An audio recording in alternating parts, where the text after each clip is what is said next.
tara. Okay, go. Ikaw na. Sige.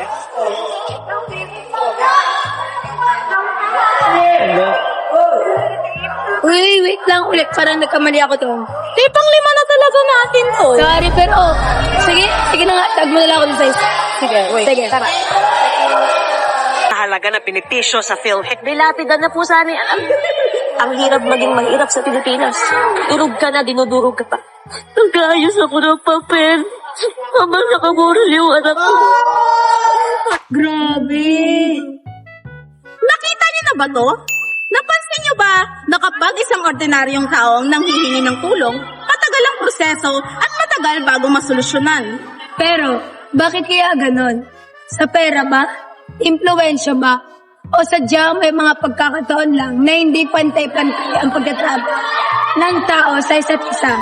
Alam mo, sa katunayan, may naalala kong isang sitwasyon. Tara, balikan natin.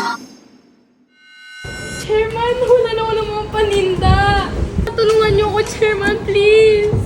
Sige po, ma'am. Babalikan na lang po namin. Sige po. Sana na po. Salot? Uy, sir! Kailan lang pala? Anong kailangan mo ngayon? Yung kaibigan ko po kasi nawalan ng gamit malapit sa court. Pwede po ba pakicheck ng CCTV? Syempre. Titignan namin kaagad yan. Sige, salamat po, sir. Salamat po rin, sir, naman. Ikaw naman yan. Nakita niyo ba? Magkaibang tao ang humingi ng tulong. Pero, napansin niyo ba ang pagtugon? Hindi ko sinasabi na sa lahat ng sitwasyon, ganito ang nangyayari. Pero, sapat na ito upang itanong na pantay-pantay nga ba ang pagtrato sa lahat? Nagbago ba ito sa paglipas ng panahon o matagal na itong nangyayari? Uy, ako naman. Napaisip tayo. Hindi sapat ang isang sitwasyon para tayo ay makapag-isip at makapag-conclude. Sabi nga ng mga iba, malayo na daw ang narating natin. Pero, malayo na nga ba? Kaya tara, bumalik tayo sa nakaraan. Wait! Sayin mo ako! Sorry. Babalik tayo sa nakaraan, ha? Pero, hindi sa panahon ng ex mo. Panahong 1891 te. Ready ka na? Tara, ready na ako. Alexa, time travel. Look, parang open sa Alexa. Mukhang manual mode muna tayo ngayon. Tara. Wala nang wifi! Welcome 1891! Sago, weirdo. Say. Pero ano, walang TikTok na. Wala din nag-Brazilian dance dito, ah. Pero wait, Kanina naman mas siya. malaking issue dito. Ano yun? May naririnig ako sigawan. Kayo rin ba? Parang nandun. ata. Tara. Maaari ito ng sibahan. Umalis ka. Pero ako naghirap para dito. Narinig mo ang utos. Umalis ka.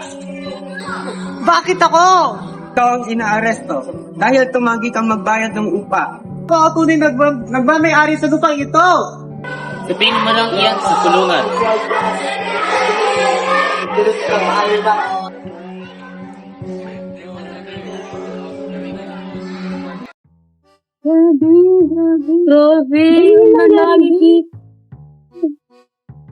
Ay, nakita nyo ba yun? Malamang nakita nyo. Sa nakita natin, hindi lang lupa ang nawala kay Kabesang Tales, kundi ang karapatan na magsalita para sa kanyang sarili. Dahil dito, nakita din natin paano isinara ng mga may kapangyarihan ang pagsasalita ni Kabesang Tales para lamang sa kanyang karapatan. Pero, kung ikaw ang hukom, sa tingin mo ba magiging pares kayo ng desisyon? Si Cabezang Tales ay hindi lamang isang karakter. Kung hindi, kinatawan niya rin ang mga ordinaryong Pilipino na nagsisikap. Pero, nang subukan nilang lumaban para sa kanilang karapatan, tila'y parang nawalan pa sila ng karapatan. Literal na hard work pays off, pero iba nga lang ang nakinabang.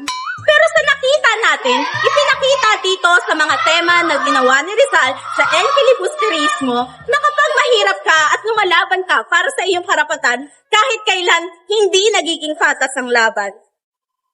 Parang nagsasawa na ako dito, pe. Walang nagtitiktok, walang nagka-Brazilian dance. Balik na kaya tayo?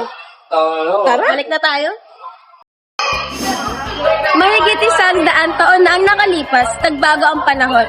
Nagbago ang teknolohiya, Nawala ang mga fraile. pero kung susuriin natin, maraming ordinaryong Pilipino pa rin ang nahihirapang marinig ang kanilang boses.